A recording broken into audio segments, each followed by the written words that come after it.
Good morning students. Now you are going to study about 8th standard social science from geography unit 1.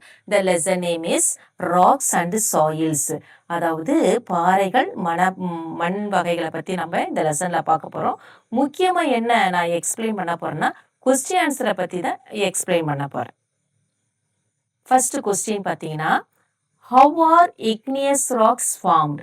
அதாவது igneous rocksனா என்னன்னா நெருப்பு பாறைகள் எப்படி உருவாகுதுன்னு கேட்குறாங்க. இங்கே பாருங்க, நெருப்பு பாறைகள் எப்படி லிக்யூடா பயங்கர ஃபயரா இருக்கு பாருங்க, லிக்விட் டைப்ல போகுது. இப்போ ஆன்சரை பார்ப்போம். The igneous rocks are formed by the solidification of molten magma. அந்த igneous rocks நெருப்பு பாறைகள் எப்படி உருவாகுதுன்னா மோல்டன் மேக்மாவால உருவாகுது. அதாவது இந்த பாறை நெருப்பு குழம்பு மாதிரி போகுது பாருங்க, பயங்கரமா ஃபயரா இருக்கு இல்லையா, அது அப்படியே ஒரு மாதிரி லிக்விட் டைப்ல போகுது அந்த ஃபயர். இது அது என்ன ஆகுதுன்னா பூமிக்கு மேலே வரும்பொழுது அடியில் வல்கானோ ஃபார்ம் ஆகி எரப்ட் ஆகி மேலே பூமிக்கு மேலே வரும்பொழுது இந்த மாதிரி இந்த பிக்சரில் காட்டுற மாதிரி ஒரு நெருப்பு குழம்பு மாதிரி அப்படியே போகுது பாருங்க. அது என்ன ஆகுது, வெளிக்காற்று பட்ட உடனே ஒரு பாறை மாதிரி கடினமான ஒரு பொருளாக பாறை மாதிரி உருவாகிறது. அந்த பாறை தான் இக்னியஸ் ராக்ஸ், அதாவது நெருப்பு பாறை அப்படின்னு சொல்கிறாங்க. These rocks are called as the primary rocks. இந்த ராக்ஸ் என்ன சொல்றாங்க, பிரைமரி ராக்ஸ்னு சொல்றாங்க. பிரைமரி ராக்ஸ்னா முதன்மை பாறை, அல்லது ஆர் பேரண்ட் ராக்ஸ், அல்லது இன்னொரு பேர் இருக்கு அதுக்கு, தாய்ப்பாறைன்னு சொல்றாங்க. As all other rocks are formed from these rocks. மற்ற எல்லா பாறைகளும் இந்த பாறையிலிருந்து தான் உருவாகுது, இந்த முதன்மை பாறையிலிருந்து உருவாகுது அல்லது தாய்ப்பாறையிலிருந்து உருவாகுது. மற்ற பாறைகள்லாம் என்னன்னு பார்த்தீங்கன்னா செடிமெண்ட்ரி ராக்ஸ், மெட்டாமார்பிக் ராக்ஸ், இதெல்லாமே இந்த பேரண்ட் ராக்ஸ்லேருந்து தான் உருவாகுதுன்னு சொல்றாங்க. Next question, describe about the composition of soil. அதாவது சாயில்னா மண்ணுன்னு உங்களுக்கு தெரியும், மணல், அதனுடைய கூறுகள், அதாவது அதனுடைய கலவைகள், அந்த மணல்ல என்னெல்லாம் கலவைகள் இருக்கு அப்படின்னு பார்த்தீங்கன்னா ஆன்சர் வந்து the basic components of soil are mineral, organic matter, water and air. அதாவது மண்ணுல என்ன கலவையெல்லாம் இருக்குன்னு பார்த்தீங்கன்னா மினரல் இருக்கு அப்படின்னு சொல்றாங்க.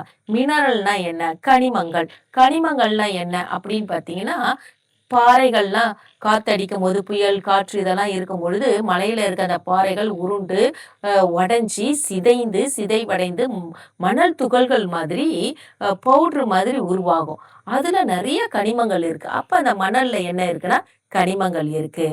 நெக்ஸ்ட் பார்த்தீங்கன்னா ஆர்கானிக் மேட்டர்னா என்னன்னா கரிம வளம், கரிம பொருள்கள்னா என்ன அப்படின்னு பார்த்தீங்கன்னா அந்த இறந்து போன தாவரங்கள் விலங்குகளுடைய அந்த எச்சங்கள், அந்த ஹியூமஸ், அதை தான் கரிம பொருள்கள் சொல்றாங்க, ஆர்கானிக் மேட்டர். அது மட்டும் இல்லாம அதுல என்னெல்லாம் இருக்கு, மண்ணுல என்னெல்லாம் கலந்துருக்குன்னா நீர் கலந்துருக்கு, ஏர் கலந்துருக்கு. ஸோ இந்த பொருள்கள்லாம் கலந்த ஒரு கலவை தான் சாயில்.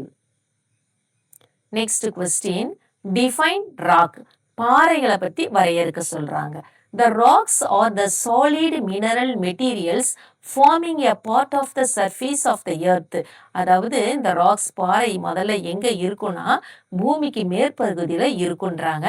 எப்படி இருக்குன்னா சாலிட் மினரல் மெட்டீரியல்ஸ், சாலிட்னா ஒரு திடமான கெட்டியான, மினரல்ஸ்னா என்னது, ஒரு கனிமங்கள்லாம் சேர்ந்த ஒரு பொருள் தான் இந்த ராக்ஸ் அப்படின்றாங்க. செகண்ட் பேராகிராஃப்ல பாருங்க, a rock is an aggregate of one or more minerals. அதாவது இந்த ராக்ல என்னெல்லாம் இருக்குன்னு பார்த்தீங்கன்னா ஒன்றும் இல்லாத அதுக்கு மேற்பட்ட கனிமங்களினுடைய தொகுப்பு. அக்ரிகேட்னா கனிமங்களுடைய தொகுப்புன்னு அர்த்தம். Rock is an important natural resource and is found in solid state. Rock வந்து பார்த்தீங்கன்னா முக்கியமான இயற்கை வளங்கள்ல ஒன்றுன்னு சொல்றாங்க.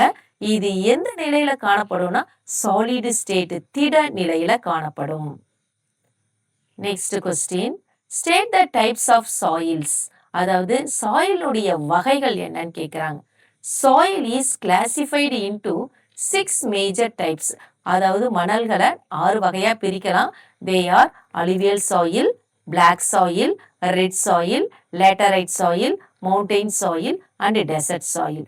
அலுவியல் சாயில்னா வண்டல் மண், பிளாக் சாயில்னா கருப்பு மண்ணுன்னு எடுத்துக்க கூடாது, கரிசல் மண். நெக்ஸ்ட் ரெட் சாயில்னா செம்மண், லேட்டரைட் சாயில்னா சரளை மண், மவுண்டெயின் சாயில்னா மலை மண், டெசர்ட் சாயில்னா பாலைவன மண். Next question, what is soil conservation? அதாவது மண் பாதுகாப்புனா என்னன்னு கேட்குறாங்க. Soil conservation is the process of protecting the soil from erosion to maintain its fertility. அதாவது சாயில் கன்சர்வேஷன்றது ஒரு ப்ராசஸ்ன்றாங்க. எதுக்கு இந்த சாயில் கன்சர்வேஷன் வேணும், பாதுகாப்பு வேணும்னா எரோஷன்லேருந்து மண் அரிப்பு. இங்கே பாருங்க, மண் எப்படி அரிச்சிட்டு போகுது.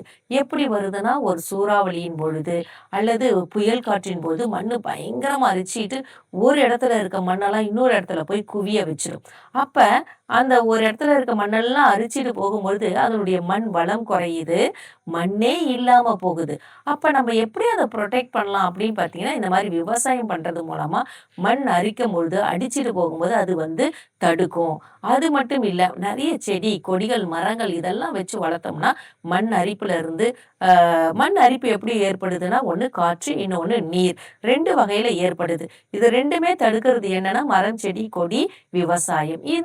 இதை செய்யறது மூலமா நம்ம இந்த மண் வளத்தை நம்ம பாதுகாக்கலாம். Thank you students. இதனுடைய நெக்ஸ்ட் பார்ட்டை நெக்ஸ்ட் வீடியோல பார்க்கலாம்.